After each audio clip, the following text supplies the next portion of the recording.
This is a typical former Southern station.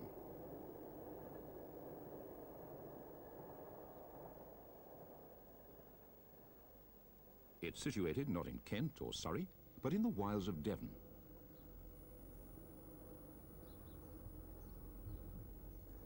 It was once part of an extraordinary network of former Southern lines extending beyond Exeter to a number of destinations in North Devon and Cornwall.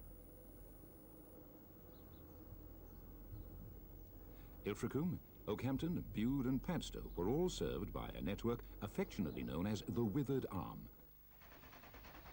Then the Southern competed directly with the Great Western in an area well away from its home territory.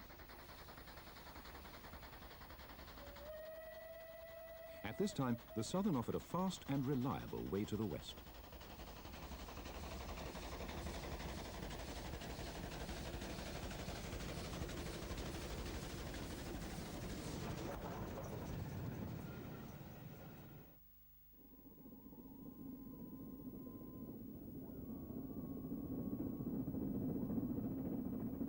Worthing Junction, 50 miles from Waterloo, was the point where traffic bound for the Southern's network to Exeter and beyond would diverge.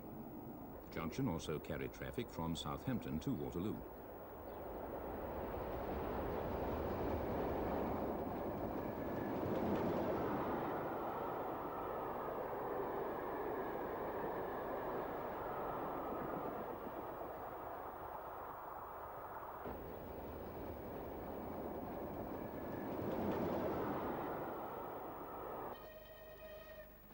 Worthing Junction offered some classic viewpoints. The Relief Atlantic Coast Express is about to take the line for Salisbury.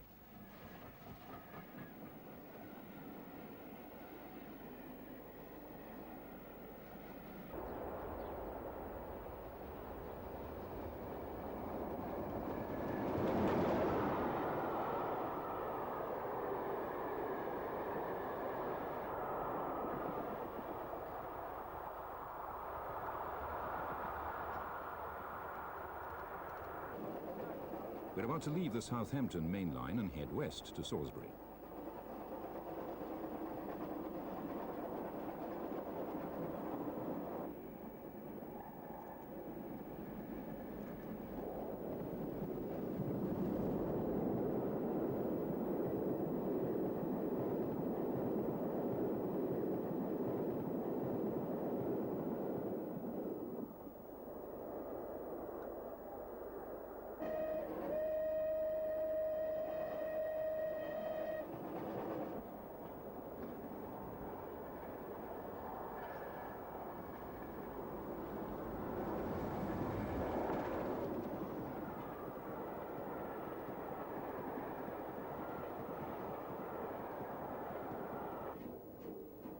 Andover was the first major stop for steam. Royal Mail, a rebuilt merchant navy, heads west.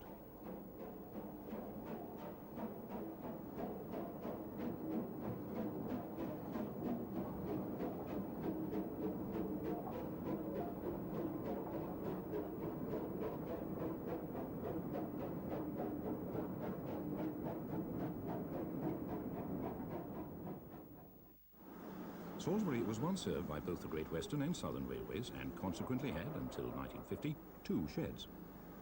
This was the Southern shed and consisted of a large 10-track building situated on the south side of the line to the west of Salisbury Station.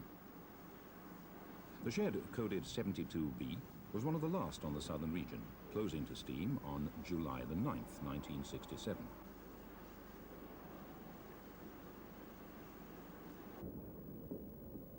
Salisbury Station was, until 1964, very much a main line station.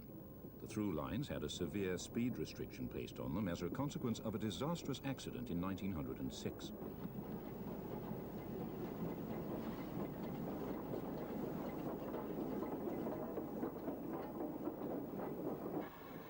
Pilot duties at Salisbury were often undertaken by M7s, and one was allocated to the shed for this purpose. 30254 was, incidentally, allocated to Barnstable Junction before being transferred to this area.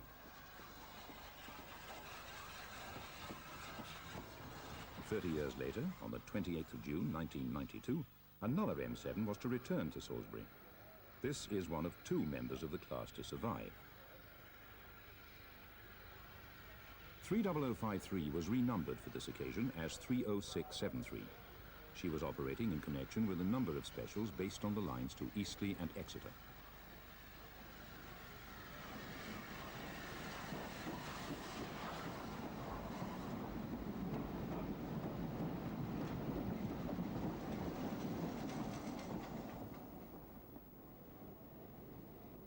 During the 1960s, this loco was based at Bournemouth and worked mainly as a shed and carriage pilot.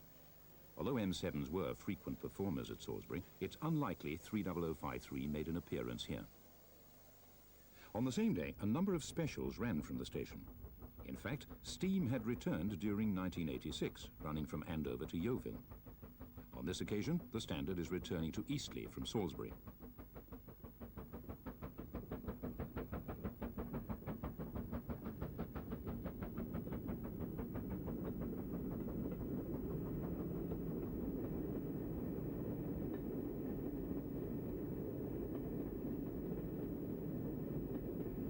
Bullied Pacifics have also returned on specials to the line through Salisbury, running from either Eastleigh or Andover. On this occasion, Tor Valley is working a shuttle service from Eastleigh to Salisbury.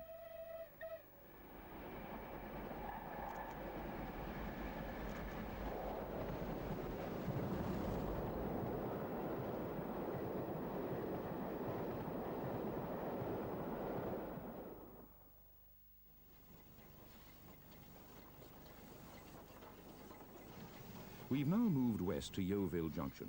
These scenes were taken in 1964, when the route still had main line status. All the platforms were in use, while the centre roads were still in place.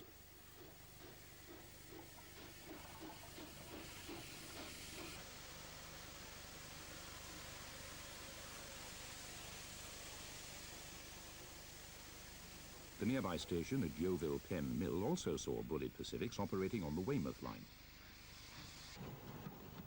This Pacific is arriving from the direction of Weymouth. The line to Yeovil Junction can be seen on the right. Yeovil was served until the 1960s by a shed situated on the south side of Yeovil Town Station. In its final years of operation, the shed had been transferred to the western region and was coded 83E. This was one of two IVAT 262 tanks allocated to the shed, which closed in June 1965.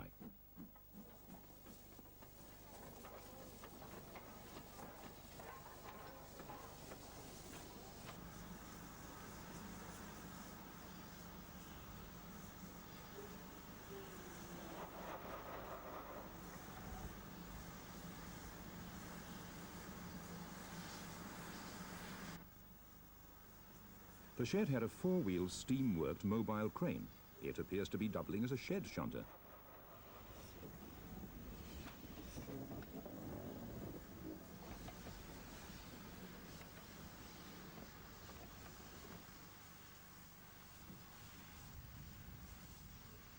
Yeovil lost its regular steam back in 1965.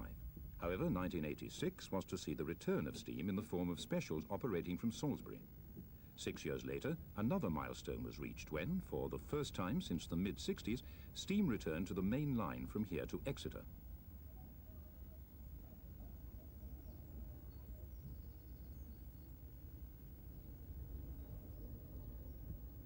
The date is the 10th of June 1992, and 75069, together with Tor Valley, is about to depart for Exeter on a test run. This was in preparation for 2 Sundays of running over the main line.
From Yeovil, the former Southern Main Line heads west through Crewkerne, Chard, Axminster and Oniton towards Exeter.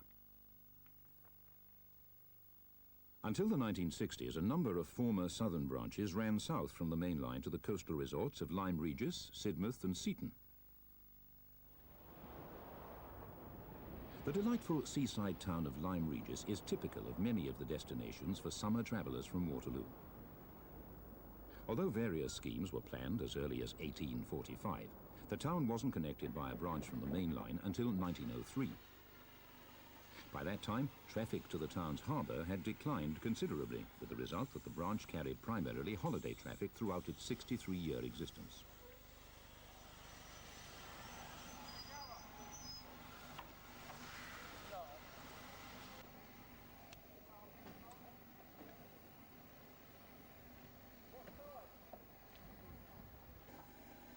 The Lyme Regis branch was operated by these Adams radials.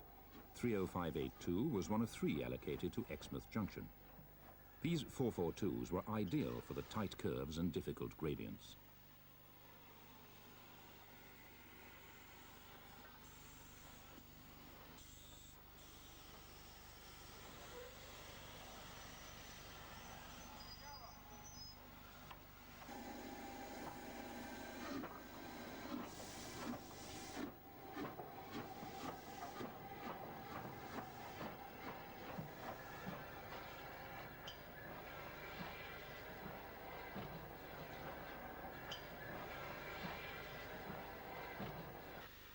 The radials handled all traffic on the branch until 1961. When the Western region took over, 14 XX04-2 tanks were tried unsuccessfully. Eventually, IVAT 262s were brought in as replacements.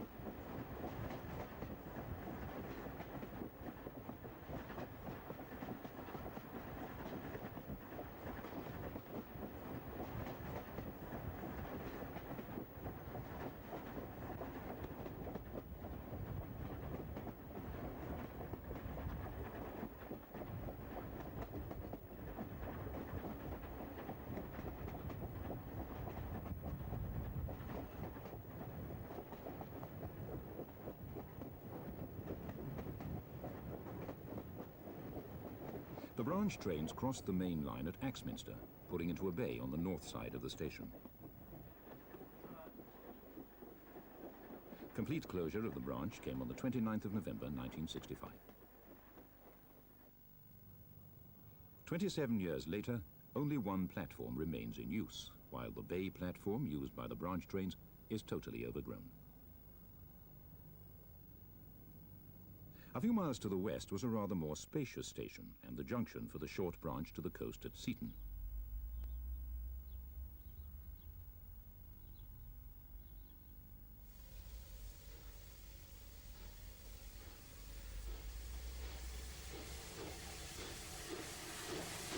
The station was to close 2 years after these scenes were taken.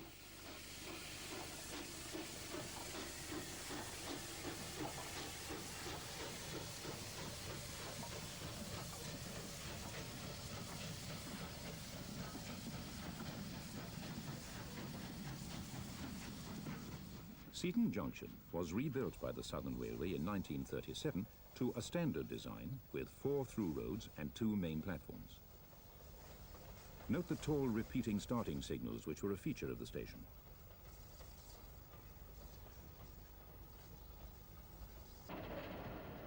Seaton Junction was on the 7¼ mile climb to a summit near Oniton Tunnel. The eastbound ascent was at a steady grade of 1 in 80 and was by far the toughest grade on the Southern Main Line from Waterloo to Exeter.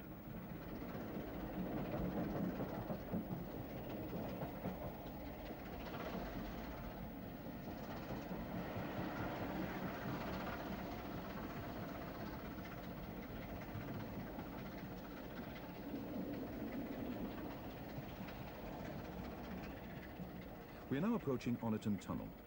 The grade slackened to 1 in 132 through the tunnel, with a summit just beyond the western portal.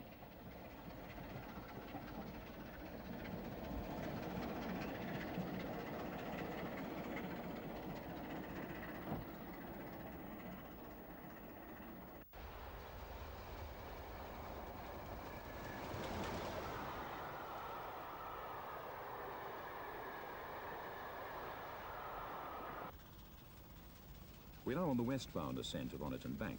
Grades on this section varied from around 1 in 90 to 1 in 100, and the climb was 2 miles shorter than that through Seaton Junction.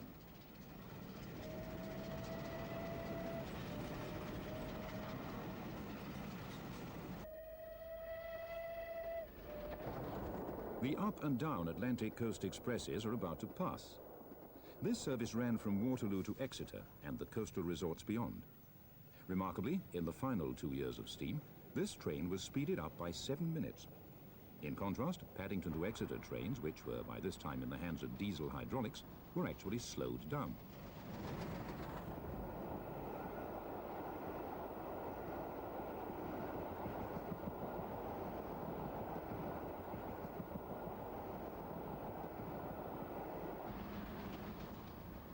Woolwich Pacifics ran the 171 3/4 miles to Exeter in 2 hours 35 minutes. This was, incidentally, to be Britain's last trunk line to be operated entirely by steam motive power. Interestingly, at one time it was even suggested that all traffic to Exeter should be diverted onto the southern route. This would allow the route from Reading to Taunton via Newbury and Westbury to be downgraded and partially closed.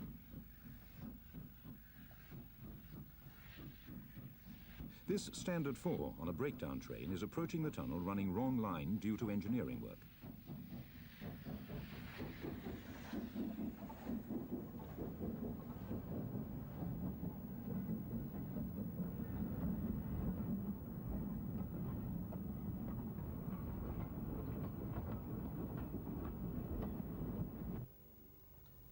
Oniton Station is on the incline, although the grade slackens to 1 in 300 through the station.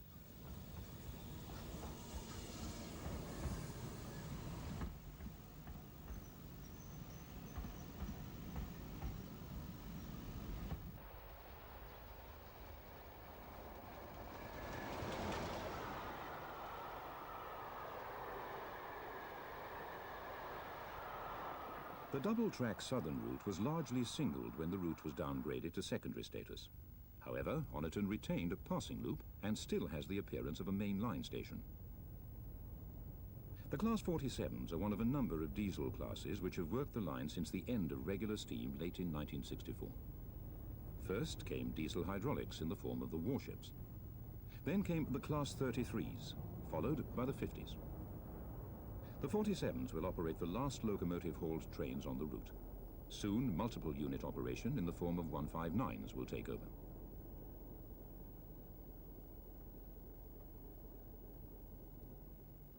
Although regular steam ended 28 years ago, the summer of 1992 has seen the operation of specials.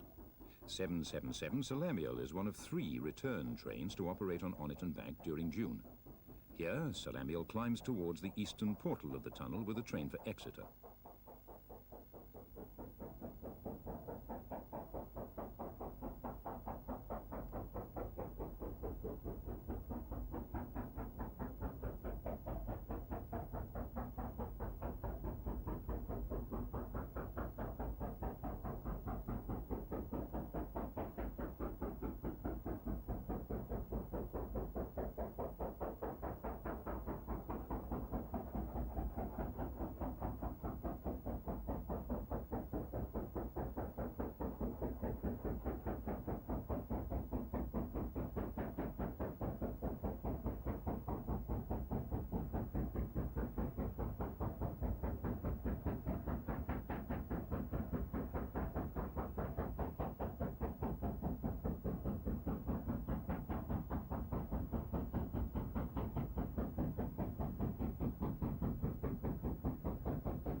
Exeter was the point where the southern line from Waterloo met the Western Region's route from Paddington to the West Country.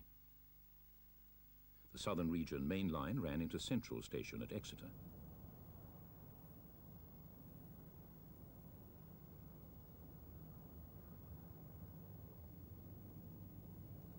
This station dates from 1933, when it was substantially rebuilt to a standard southern design. It was at this time renamed Central and replaced a dingy, cluttered station named Queen Street. It last had main line status in 1964. Since then, it handled only semi-fast and local traffic. Today, both centre roads have been removed. Exeter was reached by the rival Great Western Railway, which ran into its own station, Exeter St David's.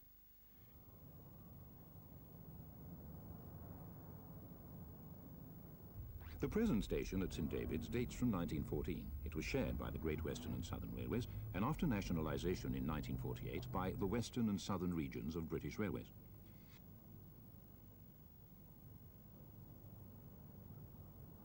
There was, incidentally, a scheme in the 1930s to build a high-level station for southern trains alongside, but the outbreak of war stopped the preliminary work. The centre platforms were used by southern trains bound for Waterloo and Oakhampton. Freight and passenger traffic would often be banked out of the station onto the one in 37 to Central, located half a mile away.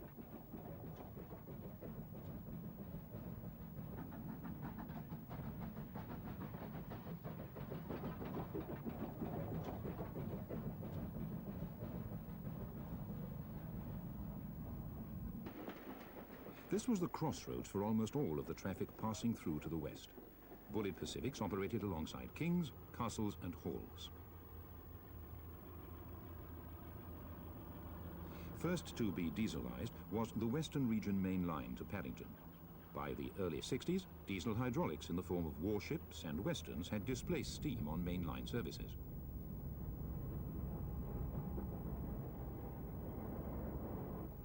The rivalry for London to Exeter traffic continued after nationalisation in 1948. The Western and Southern regions still operated independently. However, this state of affairs was bound to end. Beeching decreed that the duplication of main lines was uneconomic. Accordingly, in September 1964, the Southern's main line through Central was relegated to secondary status, and all mainline services were transferred to Paddington.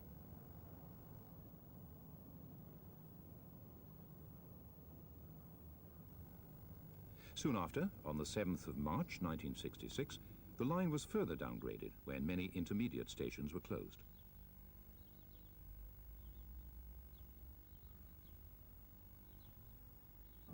At this time, the line was singled and colour light signalling installed together with passing loops.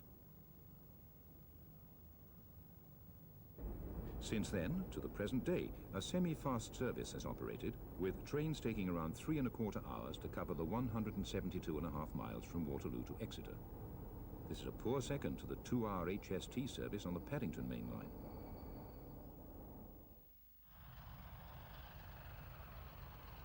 A thriving southern network once existed beyond Exeter. Newton St Sears was at this time on a main line and saw a wide range of traffic for a number of West Country destinations, including the resort of Ilfracombe.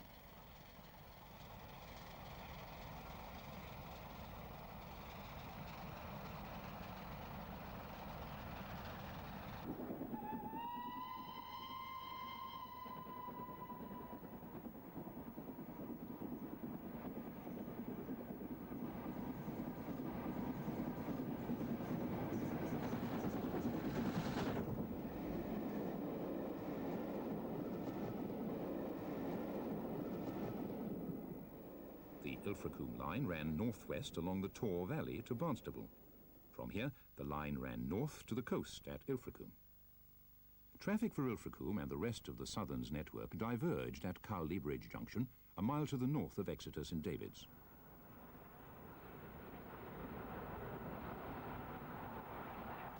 This auto train approaches the junction on the Western Region main line. This line can be seen on the right.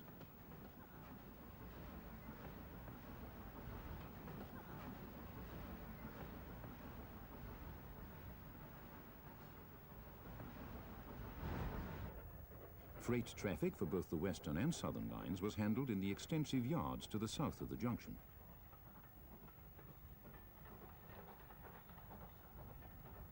We'll now take a look at the former southern route to Ilfracombe in 1951 from the observation car of the Devon Bell. We will, incidentally, use scenes from both an outward and a return journey.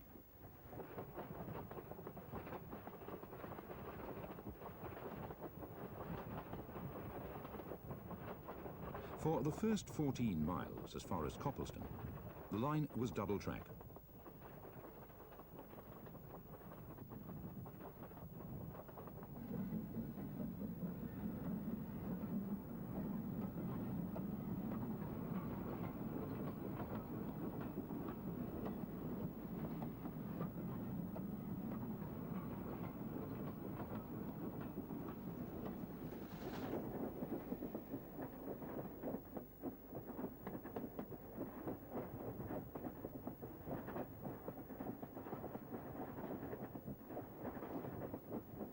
Colford Junction was the point where the Oakhampton line diverged to the west. The junction is seen from the south. Note the tight curve on the main line to Plymouth. The line was single track from Coppleston, just beyond Colford Junction, to Umberley near Barnstable.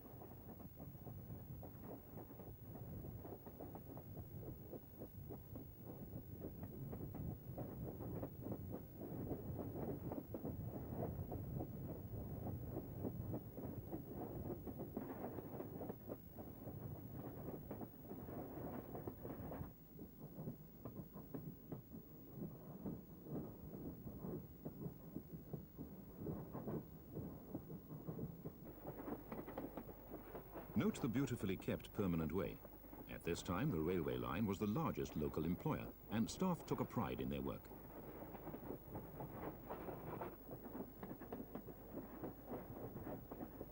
There were a total of 5 passing places on this 19-mile route. Now only one remains at Egglesford. A goods loop is in use at Lapford.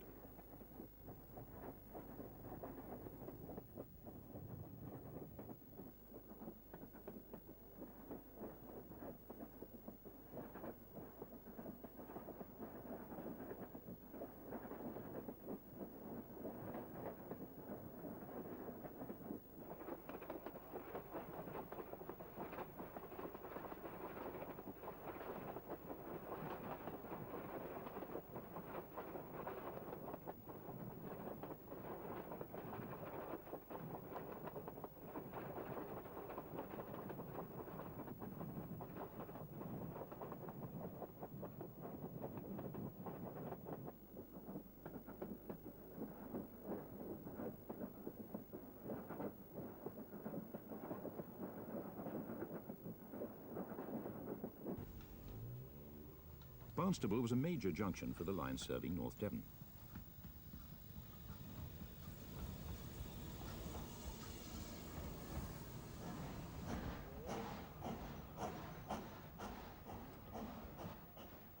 From Barnstable, the Ilfracombe line ran north along the borders of Exmoor, through Rafton, Braunton and Mortow to the north coast. The line crossed the River Tor on a steeply curved single-track viaduct. It then reverted to double track for the run to Ilfracombe.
To reach the north coast, the line had to climb through the hills bordering Exmoor and passed over a 600-foot summit near the station at Mortow.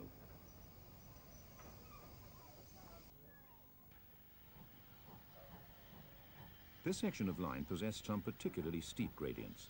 The northbound run to Morto was achieved on a climb of 1 in 40, while the southbound climb maintained an incredible 1 in 36.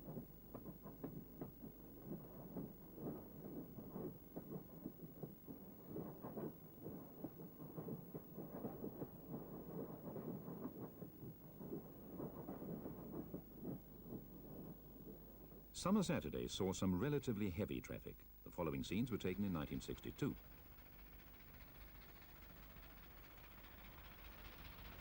A West Country approaches Morto with a train for Ilfracombe.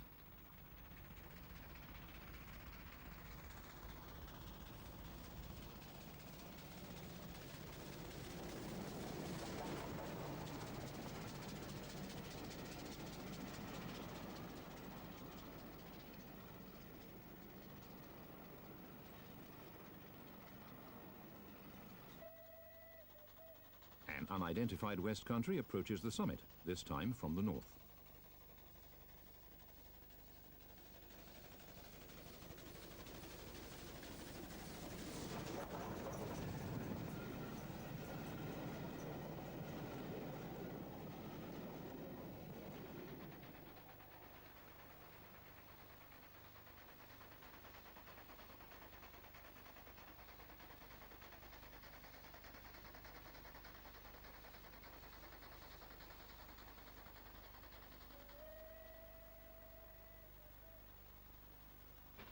A succession of trains climb from the south into Morto.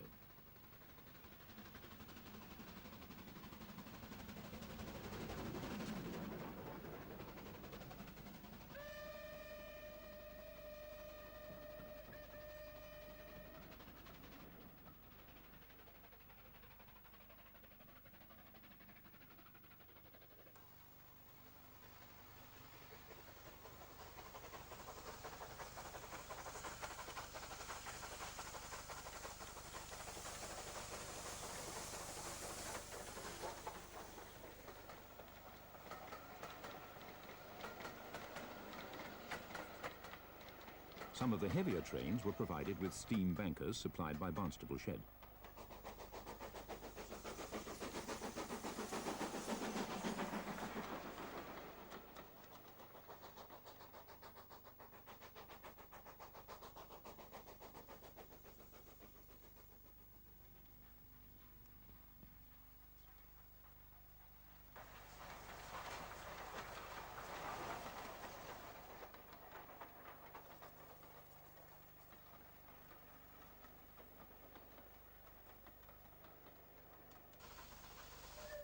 West Countries and unrebuilt Bullard Pacifics were the mainstay for the through trains. All were allocated to the shed at Exmouth Junction at Exeter.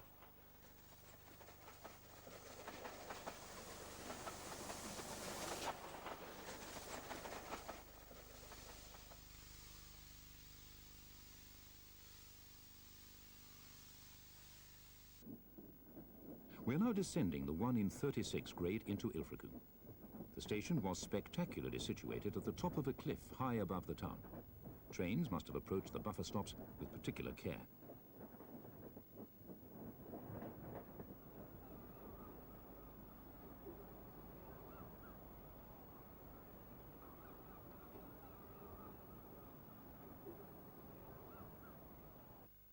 The exit from Ilfracombe was very demanding. Not only was it steep, but the climb started the moment the trains left the platform, while the line curved all the way to the summit.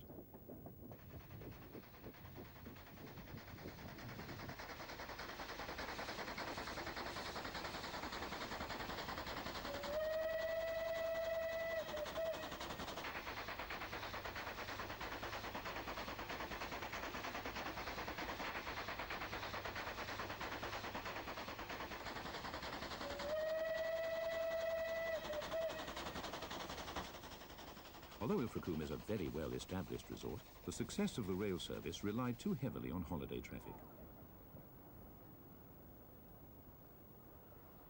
The season on the rocky North Devon coast is shorter than that on the south coast of the county, so traffic was relatively light even on peak summer Saturdays. A number of economy measures were undertaken, including the singling of the line between Barnstable and Ilfracombe in December 1967.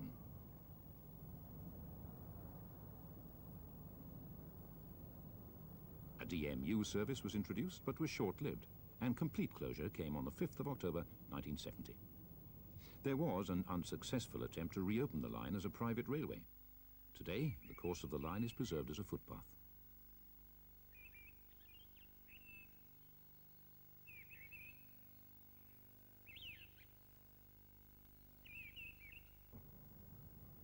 Ilfracombe's former station site is now hidden behind the barbed wire of an industrial plant.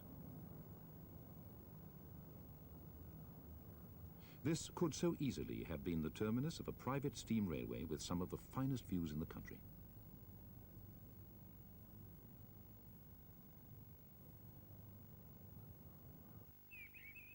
The line possessed a number of large earthworks. Most of these survive, while the track bed is well preserved.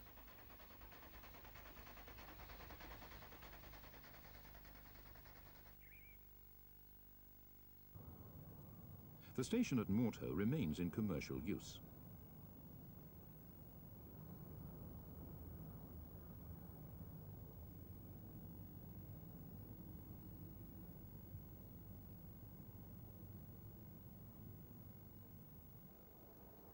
Barnstable is now the terminus for services from Exeter. A gradual process of decline has reduced the station from a busy junction, complete with yards and engine shed, to a single-track line.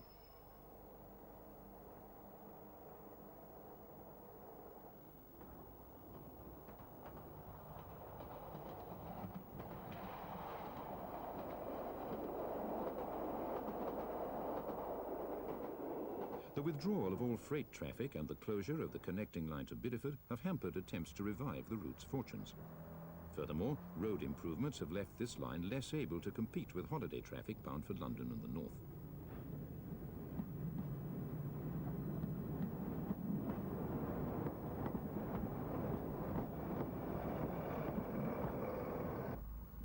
The future for the sole survivor of the Southern's passenger network west of Exeter is still uncertain.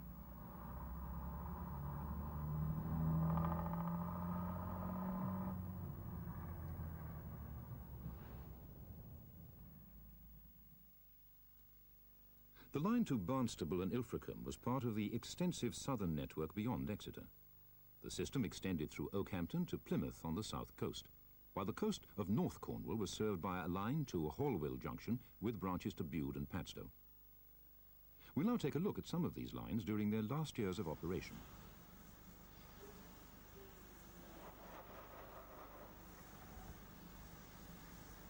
A turntable and small shed was situated on the eastern end of the platform at Oakhampton. This acted as a stabling point and never had an allocation of its own.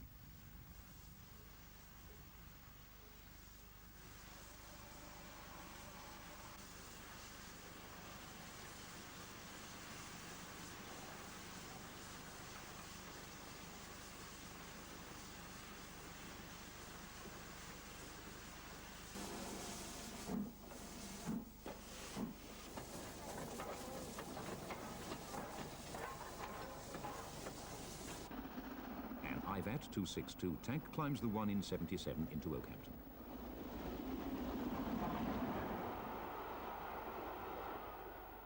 The viaduct at Meldon Quarry was a notable feature of the line beyond Oakhampton to Plymouth. It still stands today, but is now used by road traffic as an alternative route from the quarry.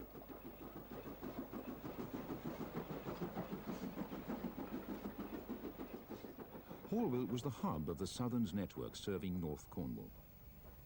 The station saw frantic periods of activity as trains were joined and divided for Bude and Padstow. On this occasion, a West Country has arrived from Padstow and is about to be joined with coaches from Bude.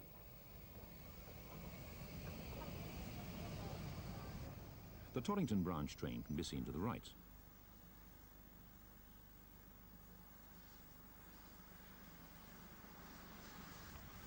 Meanwhile, a standard Class 4 MT arrives from Oakhampton. Finally, the West Country departs for Waterloo.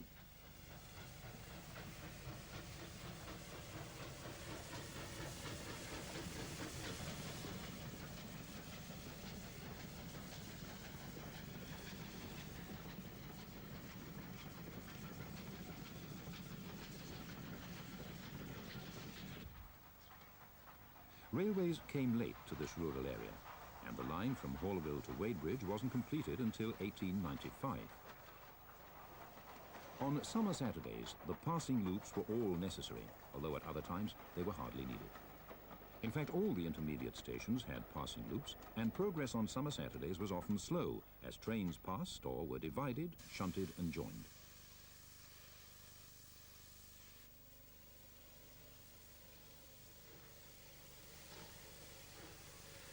With grades of around 1 in 75, the bullied Pacifics were worked hard. On summer Saturdays, trains of 9 or 10 coaches were common.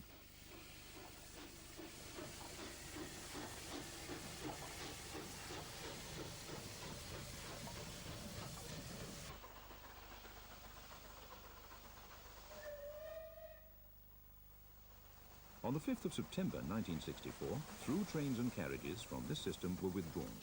At the same time, freight on the line beyond Oakhampton through Hallville was withdrawn.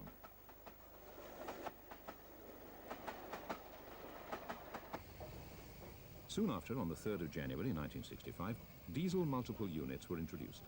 From this point, regular steam operations ended in Devon and Cornwall.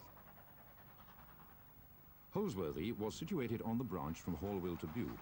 Complete closure of the lines to both Bude and Wadebridge via Hallville came on the 3rd of October 1966.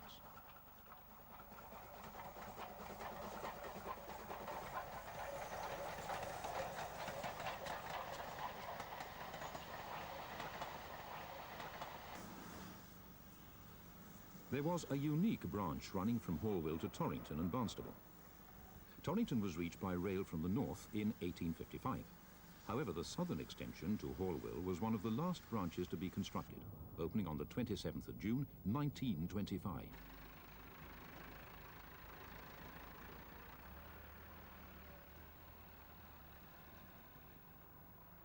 Although built primarily for clay traffic, the line also had a passenger service.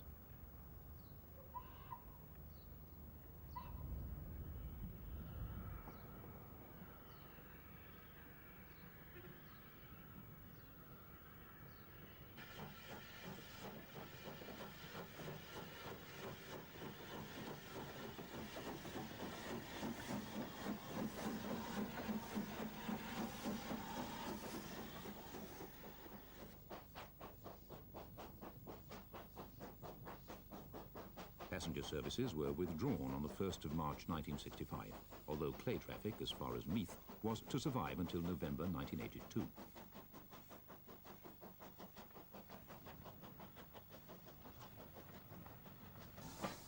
Padstow and Wadebridge were the westernmost extent of the Southern's network in Cornwall.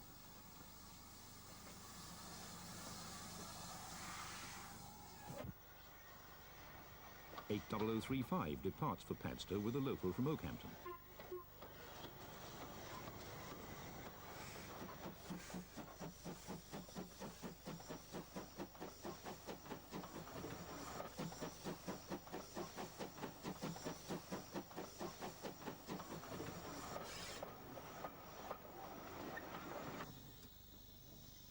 Wadebridge had been the centre of a certain amount of rivalry between the Great Western and the London and South Western Railway. GWR trains had been given running powers over the line due east to Bodmin.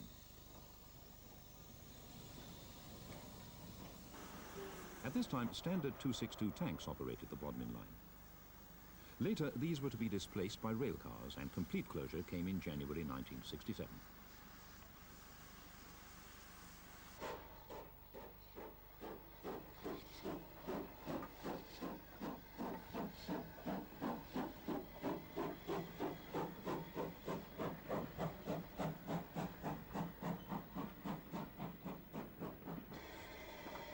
By 1964, panniers had displaced the BT well tanks on the clay traffic to Wentford Bridge. These had been introduced in September 1962. The BT well tanks had operated for the previous 87 years.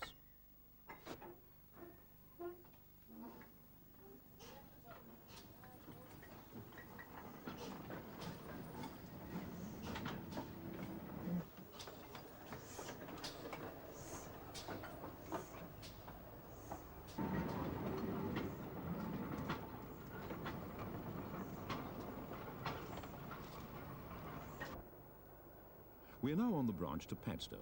The scarcity of the traffic often led to the sight of a West Country on a single coach.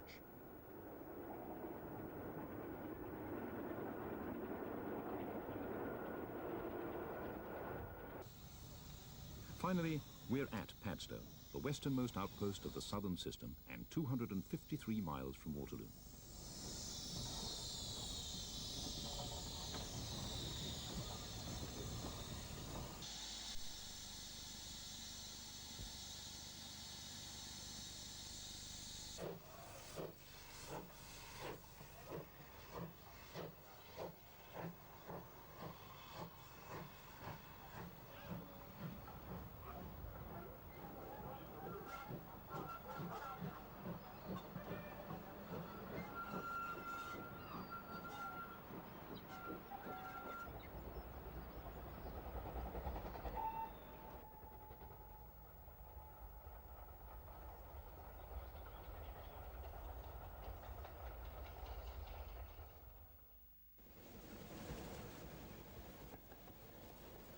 The West Country was basically split between two rival companies. The Great Western served South Devon and much of Cornwall. Trains would leave Exeter St David's, heading along the coast and reaching the resorts around Tor Bay as well as the Cornish Riviera.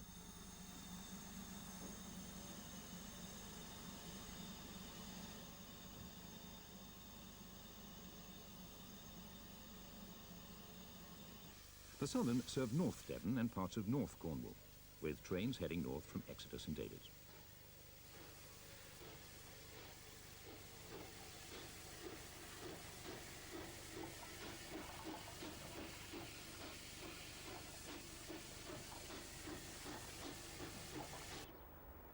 The Southern could offer fast trains to Plymouth, and its service from Waterloo could equal the Western's in speed and comfort.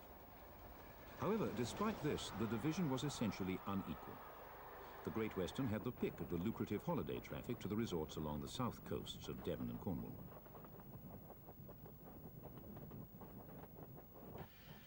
In contrast, the Southern was stuck with a sparsely populated north coast with limited potential for large-scale holiday traffic.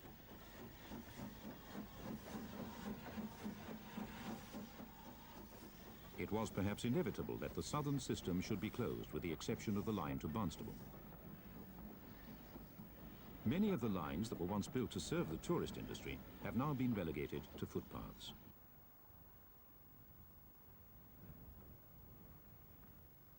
The sight and sound of bullied Pacifics mingling with the characteristic sounds of this holiday region have long since passed into history.